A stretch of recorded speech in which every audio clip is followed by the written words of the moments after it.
What's going on, guys? Frosty here, back with another One Piece discussion video. Today we're going to be talking about chapter 851, and I gotta say right off the bat, I love that Oda is a Game of Thrones fan, because he's been dropping the references in here left and right, not only with the Red Wedding, the we're gonna stain the ceremony hall red, but Pudding is totally the Ramsay Bolton of this series. What a bastard. She is turning Sanji into the Sansa, or if I've been calling him the Sanji of this arc. Pudding's abilities are finally showcased. Her devil fruit is the Mem or the Memo fruit, based on which translation you read.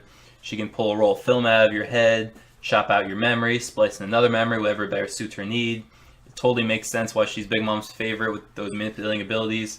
I actually thought, based on that eye, she was going to have some kind of influence ability, like, hey, go get me some coffee, and someone just run and get her coffee, because she has that kind of influence. But I like this one a lot better. Oda's been getting a lot more intricate with his devil fruit abilities ever since we hit the New World, and you gotta love this one. It's very unique. Not to mention, she has this dope revolver that shoots candy jacket bullets that are able to pierce steel. And I'm also gonna throw it up for Reiju, because she's been MVP the last two chapters. She's been sitting there with this glob of ice cream on her lap, listening to Pudding talking about assassinating and slaughtering her family, just tearing Sanji apart, even threatening to shoot her with that candy jacket bullet gun. And she just sits there straight-faced, and when I was reading, I'm thinking, this is what's going through her head, I am Mother Russia, you cannot faze me. But that's just my perspective on it. And like I said previously, I think that's ice cream dripping on her leg in that panel from a couple chapters back. I don't believe that's blood, especially after this chapter that we just read. And now that she's had her memories altered, I'm not really sure where we're going from here up until that point where she's in that hallway, because it seems, like something did go down that she remembers, because she looks distressed and injured. But I don't know, they might just roughed her up and dropped her there, and she's still all jumbled up in her mind. There might be some kind of drawback from that ability where your mind has to recover from being altered. So anyway, we'll find the next chapter, I'm sure. That's gotta be what it's leading up to. And Brook has been proving himself time and time again this arc that he is a complete and utter badass and worthy of being a Straw Hat. So it looks like he had a little skirmish with Big Mom prior to the panel. She's there holding Zeus and Prometheus, looking down on him, and he's completely unscathed. He's just standing there so this is what Yonko is. I just don't give a shit. Even tells her, he even talks up Sanji, which is something we needed. He's been dehumanized this whole arc, and Brook totally gives it up for him, expressing Sanji's selflessness. And even when Big Mom is mocking him, he's like, you really think we came here to die, young lady? How funny was that? That was great. I love Brook. When Brook first came around way back, he was cool and all, but he was never my favorite character, and he is just turning into one of my favorite Straw Hats.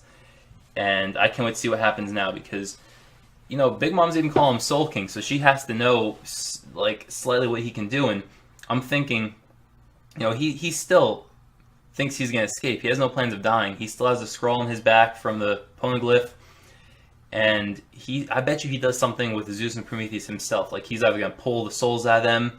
What's saying he can't throw his soul into one of them and, electrocute Big Mom or burn her or whatnot? He has so much potential right now. And Chopper and Carrot are still in that mirror realm. Brule's awake at this point, and thanks to a tickle attack from Carrot, we find out that they can just ask the mirrors, hey, where are you? What can you see? What room are you in? Hey, these are my friends. You see them anywhere? But they don't know what they all look like. The one says they saw Sanji pass by. And, they have their escape set. So, being that Luffy and Sanji, not Luffy and Sanji, Luffy and Nami, sorry. Luffy and Nami, we finally get the triumphant return of Jinbei with his 5,000 Tau Fist of Justice saving the day, and they can't be more happy to see him. He looks completely unscathed too, so we don't know what he lost yet. We don't see his whole lower half, so he could have lost a leg, but based on the expressions on their face, granted Nami's crying, that's just because she's happy. I don't think he actually took any bodily harm. He probably just lost a bunch of years off his life, similar to Pedro, unless he had some kind of bargaining chip we don't know about. But nonetheless, Luffy and Nami have been free at this point. Appa's knocked out. That was actually another Game of Thrones reference in there with the crossbow gun, throwing it back to Joffrey, if you know the scene I'm thinking of. So at this point, well, Pedro's still out there, so he might even come through and help Brook out or something along those lines. But I think that Chopper is going to be the one to touch base with Sanji first, probably not save him because Sanji wants to get those cuffs off. I can only presume Sanji's on his way to speak to his father, maybe try and influence him in a way, but who knows based on, how much of a douche Judge is. But those cuffs gotta come off. I'm guessing Luffy is gonna break them off with his haki like Rayleigh did back at Sabaody, where he broke off neck collars. But this chapter is definitely building up to some very big moment, as you all can see. We've already hit the climax, and we're just winding down this arc. And there's a lot of stuff that's about to go down, not to mention the Straw Hat's big escape plan. So, that's another thing I want to throw in there. Pudding totally stole Usopp's face, the one he used to knock out Sugar with the eye-popping tongue sticking out. Like, that was a good throwback there. We get a few Easter eggs here and there every now and then, and you gotta love what those been doing. The dialogue's been on point lately as well. And it might have been a little bit of a short chapter, but I didn't even expect us to get one this week. I thought it was coming like next week, I believe, after New Year's. So you can't hate on this chapter. We got a lot of information and a lot of big surprises. I really didn't like. I've been waiting for Jinbei. We all have been waiting for Jinbei. He's the hero we've been waiting for, but I didn't expect him to show up this soon. I thought Chopper was actually going to save Luffy and Jinbei was going to swoop in and help out Brook. So they kind of flopped it on me. But, we can never truly guess what's going to happen. There's a lot of good theories out there. But anyway, at this point, I'm rambling off topic, and I apologize. But I hope you guys enjoyed. I'm going to cut it there.